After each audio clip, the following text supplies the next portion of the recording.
Mission south पर चेन्नई गई केंद्रीय मंत्री स्मृति ईरानी ने एक बार फिर से राहुल गांधी और इंडी गठबंधन पर जमकर निशाना साधा। चेन्नई में केंद्रीय मंत्री ने कहा कि इस देश में कई राज्य ऐसे हैं जहां इंडी गठबंधन के सहयोगियों ने जय श्री राम कहने पर लोगों की हत्याएं कर दी। इन लोगों ने प्रभु राम के अस्तित्व को ठुकराया है और बार बार हमारा तारीख पूछकर मजाक भी उड़ाया है। स्मृति ईरानी ने राहुल गांधी को भी आड़े हाथों लिया। राहुल गांधी के लोकतंत्र बचाने के बयान पर उन्होंने कहा कि ये लोग लोकतंत्र को बचाने का ढोंग कर रहे हैं। मैं उन्हें बताना चाहती हूं कि कई आए और कई गए, लेकिन हिंदुस्तान है, था और रहेगा।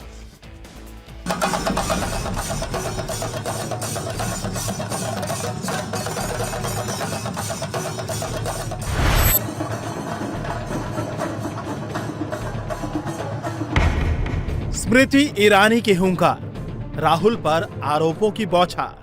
जब देश को आगाह करते हैं कि चुनाव के बाद देश में आग लग जाएगी, अगर मेरी आवाज राहुल गांधी तक पहुंचे तो मैं उनसे कह देना चाहती हूं, तुम जैसे कई आए कई गए, हिंदुस्तान है, था, रहेगा।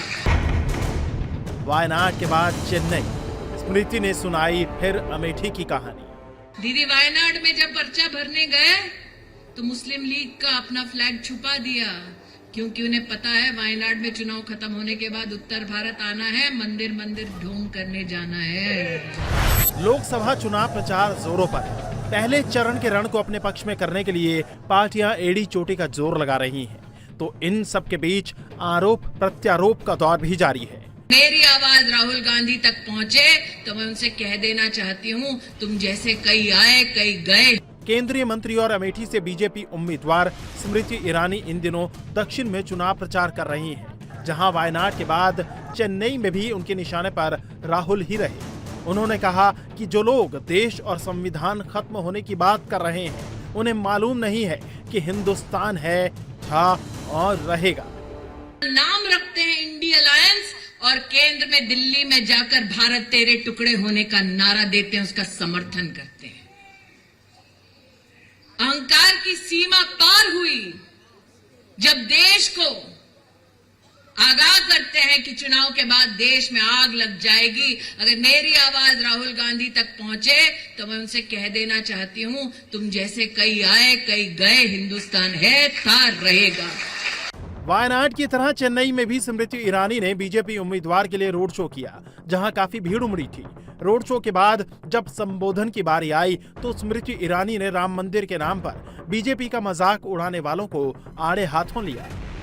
हमने वो दिन देखे हैं जब हम कहते थे आंदोलन के वक्त मंदिर वही बनाएंगे और कांग्रेस वाले मजाक करते थे तारीख नहीं बताएंगे।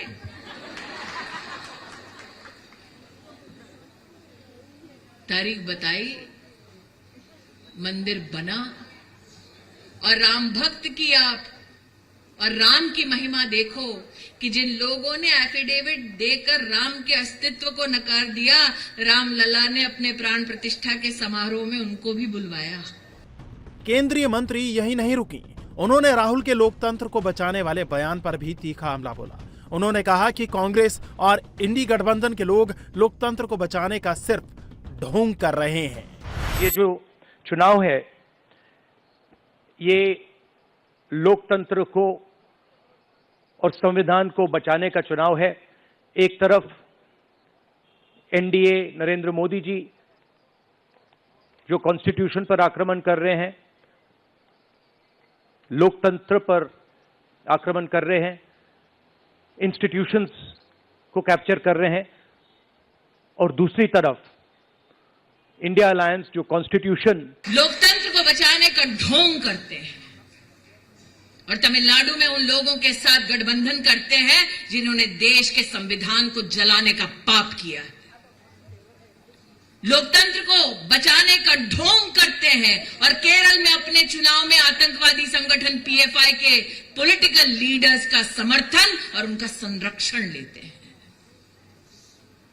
लोकतंत्र का और लोकतंत्र को बचाने का ढोंग करते हैं और अपना चुनाव मुस्लिम लीग के साथ लड़ते हैं। वो मुस्लिम लीग जिसने भारत के पार्टीशन में अहम भूमिका निभाई।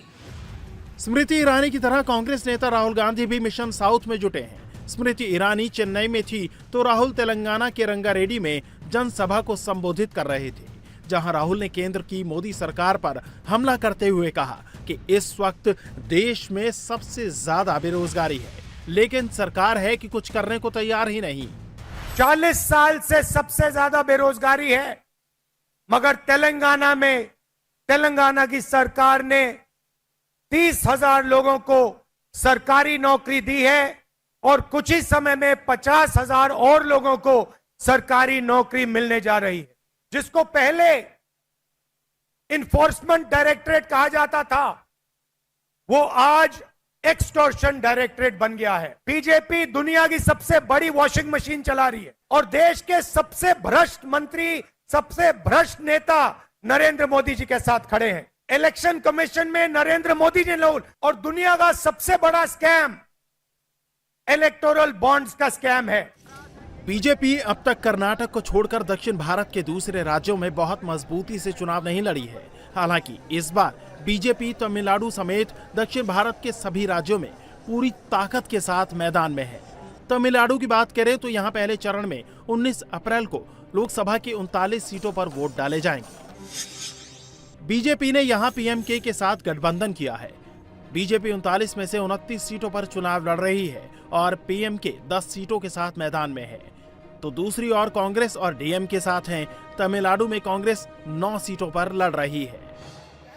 साल 2019 में यहां दूसरे चरण में मतदान हुआ था, जिसमें डीएमके कांग्रेस गठबंधन ने क्लीन स्वीप किया था। बीजेपी ने पिछली बार 5 उम्मीदवार मैदान में उतारे थे और सभी को हार का सामना करना पड़ा था।